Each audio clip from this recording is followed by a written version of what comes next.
Talaga, sigarap ko na. Yung Dorian natin, binayak na siya. Oh. Ito yung kanyang laman.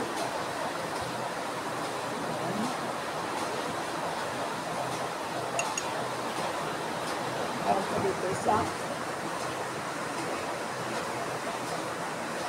Ito ay bits. Galing ng fiesta sa Brungan City.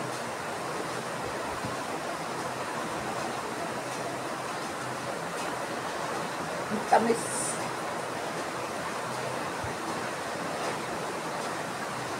Ang tamis, guys.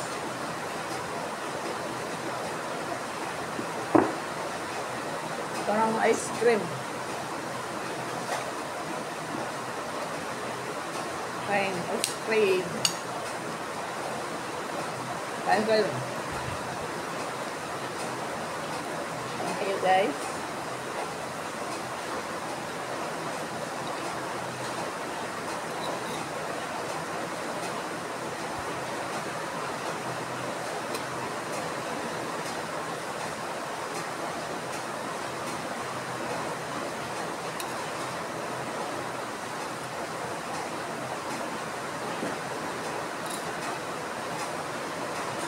Hindi baboy ang bits ko, guys.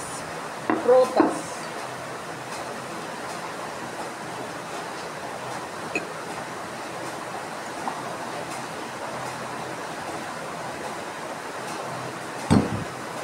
Hindi, mayroon din litson. Yan. Bits din to.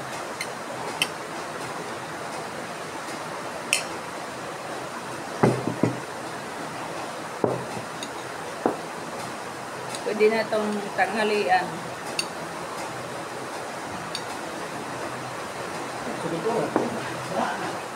Ba na, guys. Ang lakas ng ulan dito.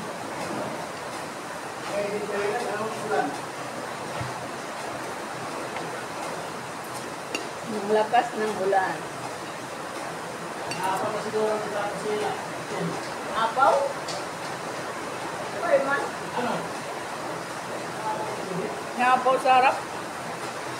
Ayan sila, si Apaw.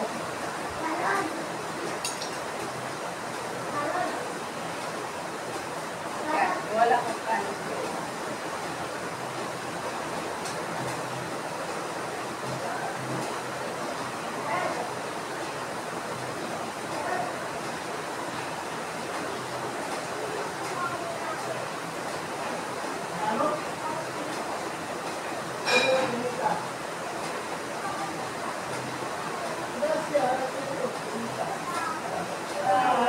Ay, diet tayo, guys. Diet.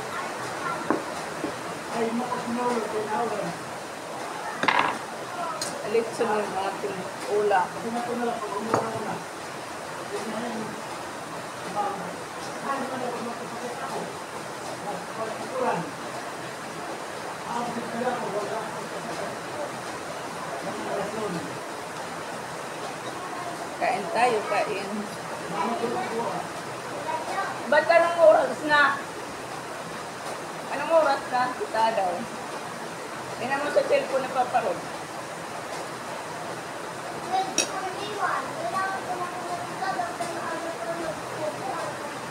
Anong oras yung alam nyo?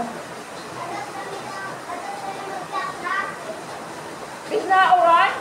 Nauran. Bubog-bugin na. Nauran.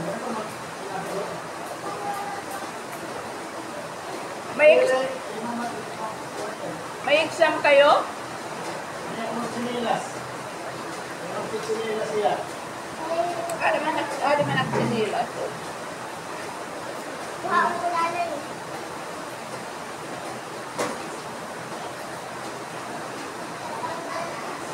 Maaga pa man. Anong oras pasok niyo? Anong oras pasok niyo? 12:50? Ganon? Aga naman?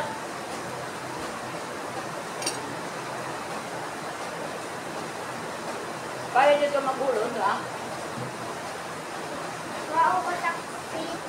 Sabi na eh.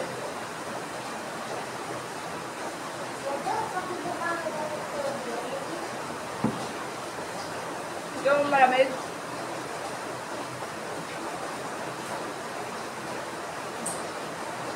Hindi ayaw mo matanggal ko.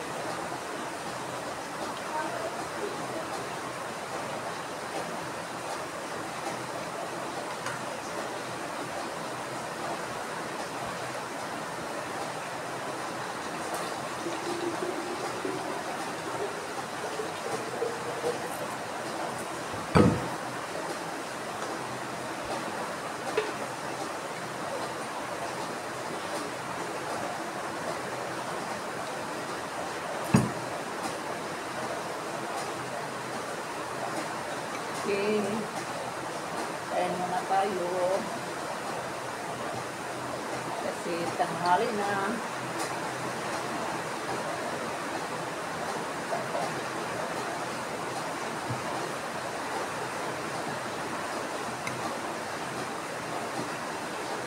Alas 12 pasok nila. Ano oras? Alas 12? 12.50 ko, no? Ha? Alas 12.50. Alas 12:50? Eh, ganun, pupusugan ka rin. Pinalog.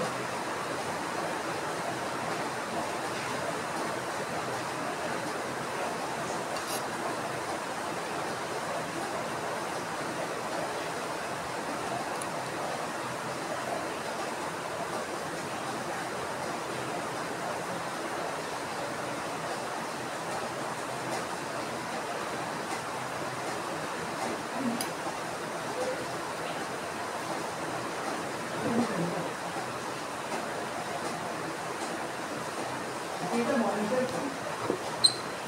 Ang tawag ng mama. Siniringat to kung nasaan, nakalimot na ako. Mamaya, nasunod. Ipakusog ko lang. 11.50 ko na diya pasok. Alas 12 pala. Paghuhulos ka. Ano? Paghuhulos ka. Wala mga nasunod ba? Oo. Hindi na po tumulong. Okay, ito mga teacher, di mat masulod. Ada di mat masulod yung teacher rin na uran? O di na uli. Ino yung teacher. Oh, malian. Hmm? Hmm.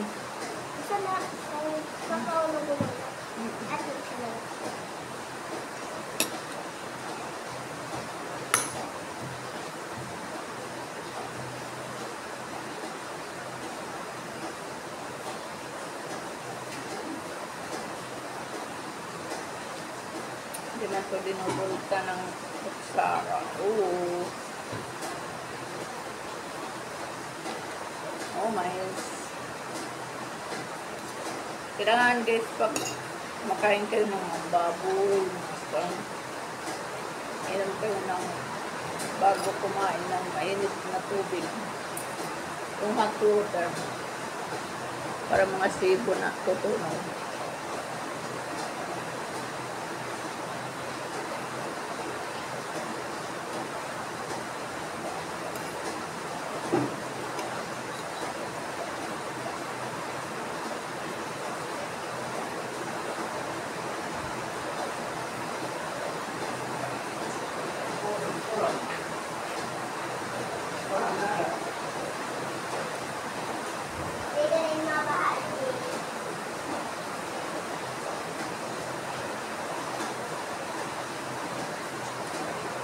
Ba na guys, ba.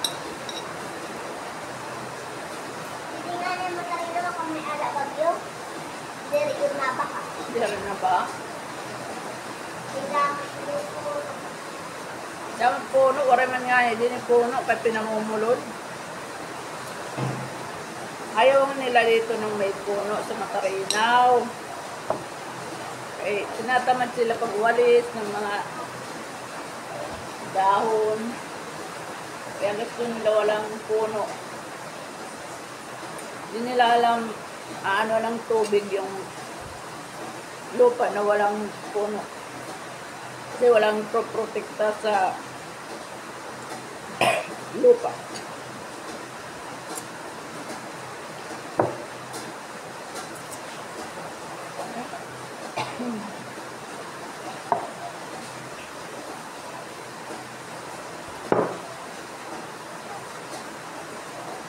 Kasi pag may mga puno,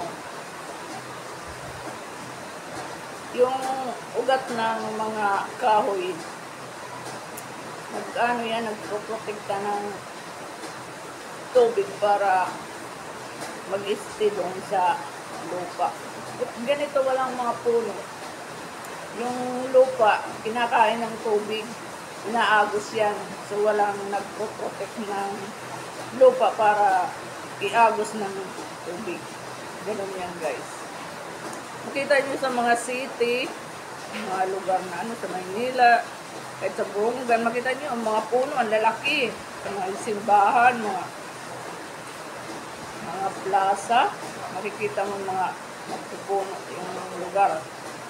Kasi ang ano nun na para hindi maano yung lupa, hindi ma-wash out. Walang nag-hold ng lupa. Kasi paano? Walang puno. Kung may puno, hindi didiretso yung lupa. Ano sila ng mga ugat ng mga puno. Kaya yan guys, may natutunan kayo sa aking video na ito. Sana may natutunan kayo sa video na ito. Kailangan, ng isang lugar may mga puno. Hindi kayo mag-ano ka sa isang lugar na walang puno para walang kalat. Na tinatamad lang yan magwalis ng mga dahon. Kaya gano'n. Ayaw mo ba yung, ano ba may puno dyan ng langka, may puno ng lansunis, may puno ng mga makakain. Hindi na kayo bibili. Pipitas na lang kayo pag mayroon dyan sa lugar nyo. Hindi na puputulin yung mga puno para walang kalat, walang nakatayo na puno.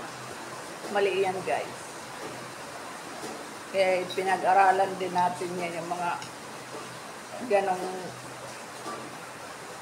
beautification tapos walang puno.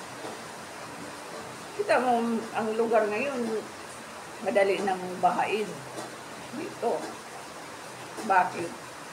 Walang puno ng lupa. So, inaano sila pag duman ng tubig, sasama na yung lupa. Pansin mo yan guys. Yan guys. Thank you for watching. God bless. Bye-bye.